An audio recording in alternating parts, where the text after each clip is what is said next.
The bells that rang when no one was home. Quiet, simple, cold, just how I remember it.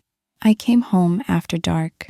The house was still in a way that made me pause at the door. I set my keys down. The sound echoed more than it should have, like the walls were listening. Then I heard it, a bell, soft, a single ring from the living room. I stood there, waiting for the house to settle. It didn't. Another bell answered, not loud, not sharp, just a small sound that didn't belong in an empty house. I walked in slowly. My breathing stayed shallow the whole time. The Christmas tree lights were dim and warm. Everything else felt colder. I looked toward the hallway. Nothing moved, nothing shifted, but something was there. I could feel it in the way the air gathered near my spine. A third bell rang, closer, like it was just behind the couch. My chest tightened. I didn't call out. I didn't want anything calling back. The next bell didn't ring the same. It barely made a sound, more like something brushing metal with its thumb. I watched the doorway. A shadow leaned in, not a full shape, just enough to know it wasn't mine. The bell on its arm swung once, a quiet tap of metal meeting metal, a sound meant for me to hear. I couldn't move, breath held, hands cold. The shadow stayed still for a long moment, long enough for me to understand it wasn't hiding. It wanted me to see it there. Then it shifted back. Light didn't catch it. The room just emptied, like someone stepped out of the air. No more bells rang. Not after that. I stood in the quiet, with my heart shaking against my ribs. The kind of silence that waits, the kind that makes you listen for something you don't want returning. And sometimes, even now, when the house settles at night, I swear I hear a single bell coming from the dark at the end of the hall. The man who stood behind the tree. I walked into the living room and stopped. The corner behind the tree pulled at me right away. Still, heavy in a quiet way, like the air there was paying attention. The tree lights were soft, warm enough, nothing strange about the glow.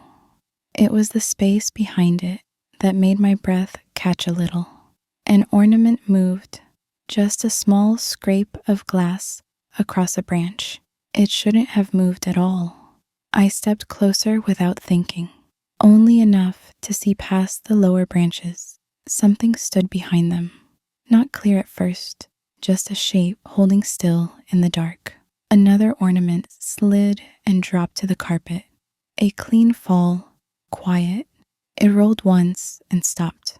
I leaned a little more, trying to see what was in that corner.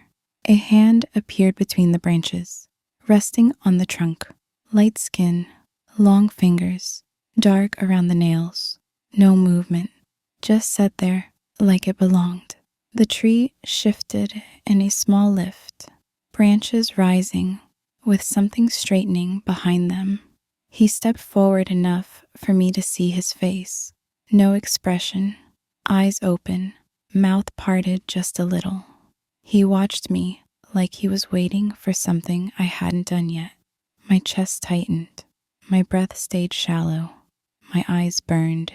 He didn't come toward me. He only shifted his weight, a small adjustment that made the whole room feel different. I stepped back once. My heel brushed the rug. My breath slipped out in a sound I didn't mean to make. The dark behind the tree pulled inward like something closing around itself. He was there, then he wasn't.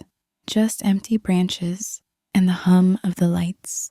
I stayed where I was for a few minutes, listening for anything, waiting for him to step out again. Nothing moved. The room looked normal again, but I didn't trust it.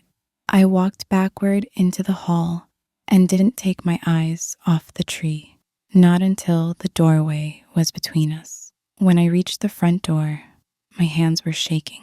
Cold air hit me outside, sharp enough to make my teeth ache. I looked through the window once. The tree glowed quiet and calm, nothing behind it, no sign of anyone standing there.